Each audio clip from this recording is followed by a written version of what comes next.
Hello. Hey, is this Mark? It would be me. It would be you. You confess to it, huh? Hi. Hey, it's Arrow. How are you doing today? All good in the hood, my friend. Do you have time to talk about this brand new album? Of course I do. Oh, my God. Before we even get started, you got to tell me how it is that when I put this on, the separation between every single instrument made me feel like I was right there on that stage with you. Because, I mean, it's not crushed. It's not overcompressed. I mean, I can hear everything that's taking place. Well, that's a testament to great recording and great mastering, and also, we're all fans of the 70s vibe, right? You listen to all your 70s albums, your classic rock albums from the 70s, and you can hear every instrument because they don't overload it with swinging reverb and delay, and the separation of the instruments was really a kind of a paramount sound of the 70s, and I think that's that carried over to our vibe. I think we're a 70s band that happened to come out in the 90s. But you know what's great about that, though? It brings back a lot of those memories of when we would sit there with those 45s and albums and go really super slow. We'd put a quarter on there or even a penny just so that we knew that we were getting those notes down without going out there to buy the sheet music. Yeah, well, that's how I learned when I started, learning how to play lead guitar. It was from all my albums, and I had to slow down the album with my elbow so I could figure out, these Ted Nugent licks or Van Halen licks or Schenker licks or whoever it was I was listening to at the time. Oh my God! The last time that I talked with Ted, what was so fun about that is that he brought his guitar along and he showed me in slow motion how everything came together. And it's like, when I'm listening to the album, I don't see that, but now I get it. Yeah, well, he's certainly one of the greats for sure. Absolutely. Well, so are you. I mean, because listen to what you do with that guitar. I mean, in every piece of music, there it is. And to me, that's such an identifier, an image. Well, thank you, but I must give credit to my co-guitarist in both bands that I was in, in Cold Sweat, Erik Gamans, who is... certainly, he's one of the classic shredders of the era, and Brian J. I put Brian up against any of the any of the LA shredder guys from that era. He gets overlooked, and I think Erik gets overlooked a little bit too. Yeah. So I have to give credit where credit's due. Both of these guys elevate my game. I got to make sure I'm sharp just to stay stay up with them. So. Yeah, I totally get that. So when it comes to the album Unburied Alive, there's a side of me that wants to believe that this is almost like an invitation as well as a backstage pass, because when you jump into Love Struck, which is a live version, this is the stuff that I grew up on in the 70s with Kiss Alive and Peter Frampton Live. I mean, you make me feel like I am right there. Well, thank you, Arrow. Frampton was another, huge influence on me. When Frampton Comes Alive came out, I was, I think, 14. And, he gets overlooked, too, as a guitar player because of his image, his the pretty boy image there, sex symbol image. But he's just an amazing guitar player. And, again, I do appreciate the compliments here. Both, Cold Sweat... On this album, it's very appropriately titled Unburied Alive because the first four tracks on the album are four demo recordings that were done in late 1990, early 91 when we were trying to secure another record deal. And then there are two live recordings, one from the 2020 Monsters of Rock cruise, yes. Which is the one that you're referring to here. And then the last track on the album is a medley from Mannheim, Germany. Back in 1990, we were on the Monsters on the Monsters of Rock Festival with Whitesnake headlining. That was a great lineup that year. It was Whitesnake, Aerosmith, Poison, Dio, Vixen, ourselves. A great lineup. I think the album is very appropriately titled because, as I mentioned, the first four tracks are the unburied part. These four tracks have not seen the light of day in over 30 years, and the alive part is the two live recordings that we have on there. See, that's the music man in me that wants to know that story, that why did it take, 30 years to get up here? But the thing is I totally respect it, because music is an evolution. The radio guy is going, come on, give me more, give me more, give me more. But yet that fan is going, oh, I love Rain Down. Oh, my God. And what you do with this song, I mean, did it have the same change-up that it did back in the 90s as it does on this one? Yeah. And by the way, getting back to the whole 70s vibe, we have to give a shout out to the band Tesla. We were all huge fans of Tesla. And as a matter of fact, Tesla opened up for Keel in 1984. They weren't even called Tesla then. They were still called City Kid. And I've become great friends with all those guys. And the Cold Sweat guys were really enamored with the Tesla too. And that particular song, certainly has a Tesla vibe to it, a 70s vibe. But again, like me, I'm the same age as, maybe a little older than a couple of the guys in Tesla. We all grew up on the same, the same influences, so you can hear a little bit of Tesla in that song, and a little bit of, Foghat, and a little bit of Bad Company, and, a little bit of the other classic rock bands that we all loved from the 70s. Thin Lizzy, the other one being, UFO, AC/DC, the list goes on and on. Well, I got to tell you what, I love the way that classic rock stations are starting to adopt that sound that came out of the 1990s, calling it classic rock as well. Because, here in town, it is so fun to listen to a Tesla song that's up against an AC/DC song, because it all goes together hand in hand. So they're really embracing it. And we've got, but my big push on them is, man, knock it on your door. We got to get people like Cold Sweat on there as well. Well, yes. Fortunately, Cold Sweat's been getting a fair amount of love here on some of the bigger festivals, and we've done Monsters of Rock Cruise in 2020, as I mentioned. We're already booked for 2025. Back in May, we did the M3 Festival in outside of Baltimore, and we're going to be out on the Monsters on the Mountain Festival in Gatlinburg, Tennessee, in August. So we're getting some love out there. And we're just hoping to keep it going. We're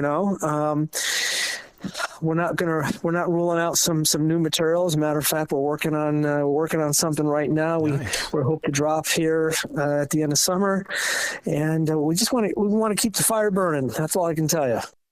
So when you put together a song called Long Gone, do you know in the studio that you are going to be in control of the way that we're moving our bodies as listeners? The drive, the rhythm, the pulsating. It's like when I listen to this song, it's like, oh my God, my body is moving to this song. That's got a really sexy, kind of Whitesnake shuffle groove to it. I'm a big fan of that type of feel, and that's kind of what we were going for. So yeah, that's got that classic shuffle type groove to it. As you mentioned, it kind of makes your body want to groove. So the four demo songs that are on there, they're different. They're all different. One, Claim to Fame's a little poppier. Out on My Own certainly is a little poppier than Rain Down or Long Gone. Long Gone's definitely bluesier. So I think we covered a pretty good musical palette with those four songs. All right, we got to talk about Out on My Own, because I'm going to tell you what I did with this song. I wanted to know what it would be like to be in the back roads of Carolina at sunrise and put this song on and listen to it. Holy crap, dude. This is a highway song. Well, yeah, I think you nailed it on the head. And, our singer, Roy Cathey, is from North Carolina. Oh, my God. Yeah, so you really nailed the impetus of the vibe there. He wrote the lyrics on that. But, by the way, all of us also loved some of the Southern, I don't know if you consider Out of My Own a Southern vibe, but, we're all fans of the Southern rock stuff, too. The Skinnerds and the Molly Hatchets and, the Black Crowes came a little bit later, but they have some of that vibe too. Allman Brothers, all of us love all those bands. Your lyrics are really down to earth in the way, and I know that you were saying that a lot of this music, the first four songs came from the 90s, but I'm so tired of working 9 to 5. They've got wolves at the door. All of a sudden, I'm sitting there going, holy crap, they're speaking my language. This is my life that they're singing about. I can relate with this. Yeah, well, again, some of the lyrics dealt with what the band was going through at the time. And in 1990, we had, the album came out. We were on the road a fair amount. We just got our video added to MTV, and the band got dropped. So there's some of the lyrics, reflect the frustration that the band was going through at the time. We were trying to, keep afloat there, and this was during the time where, obviously musical tastes were starting to shift, and it was a little more difficult for commercial hard rock bands like us, to find a footing back then.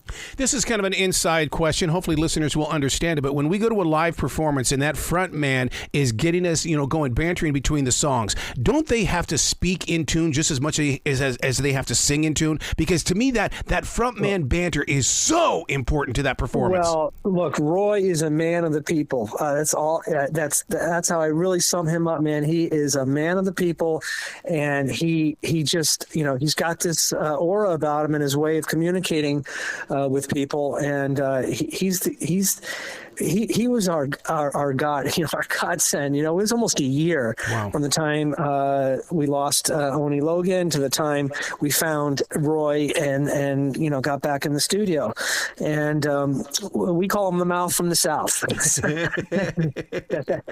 That's his affectionate nickname from the from the guys in the band. But he really does. He connects. He connects, and he doesn't speak above people. He speaks at people. Yep. You were talking about being out there on those festivals. I mean, to see that view of what you experience from that side of the stage. I mean, when you have a song like Long Way Down, I can't imagine what you're witnessing when it comes to the waves of people that are moving and how it stretches across that entire area. Well, again, that goes back to partially to Roy being the front man, and also, the other guys in the band, we're all, we all love to play. I would be out there every weekend if we could. We all love to play. We all appreciate the opportunity that's been given to us, and when we get on stage, we want to crush it. We want to crush it. We want people to leave, having them remember the band. Cold Sweat. Unfortunately didn't get to tour as much as we would have liked back in the 90s. We did, 2 or 3 club tours, and we did the tour with Ronnie Dio. Yeah. So a lot of the times when we're playing now are the people that have never seen the band before. They never saw the band back in 90. So we're going out there to dominate. I got to tell you, I'm really super jealous of what you guys are doing, with the band behind the scenes, kind of in the background, in the way of adding harmonies. Because in my last sessions, my engineer wouldn't let me overdo the harmonies. He says, we're tired of that. We're tired of that. And yet I hear Unburied Alive, and I'm going, I'm so damn jealous of these guys that you are playing with those harmonies in a way that allows the fans to sing along with you. Yeah, well, I got to give props to a couple of the guys in the band, Anthony, our drummer, and Chris, our bass player, who really are the singing birds in the band, And both of those guys love Queen, and that was the other band that had some influence on the direction of how our album came out. So Anthony and Chris say they love Queen. They loved the layered harmonies, the way that Queen blended that in a rock element. And so when you refer to the harmonies that are on the Cold Sweat Breakout album, that's really Chris and Anthony. That's their doing, but we have to give them credit. Are you getting any of this down on film? And the reason why I say that, if all these comedians can have these specials on Netflix and things like that, we would love to see a Cold Sweat video as well up on that channel that gives us a concert, even if it's 20 or 30 minutes long. Well, that's a good point. These days, everybody in the audience with a cell phone is a mini director, a mini filmmaker. So there's actually some pretty decent 4K video of some of our performances out there. In terms of like the old MTV style videos, I don't know if that's something in the cards, but there's actually these days a lot of apps and tools out there for bands to make pretty decent quality videos with free software. So all I can tell you is stay tuned. No, I love that. All right, Mark, where can people go to find out more about the band, this new collection of music? More importantly, where can they sell, or where do you guys sell your merchandise? Because people love their rock merchandise. It doesn't matter where you are in the country. Yeah, well, it's funny you mentioned that because we're in the process of putting some more merch together. Cold Sweat has a Facebook page. I would encourage folks to start their online journey there, or rfkmedia.com. That's Ron Keel's label that this album is on. So rfkmedia.com is another good place to start. You got to come back to this show anytime in the future, Mark. The door is always going to be open for you. All right. Well, thank you, my friend, for having me, and you have a great rock and roll weekend. Same to you. Be brilliant, all right? All right. Thanks, Arrow.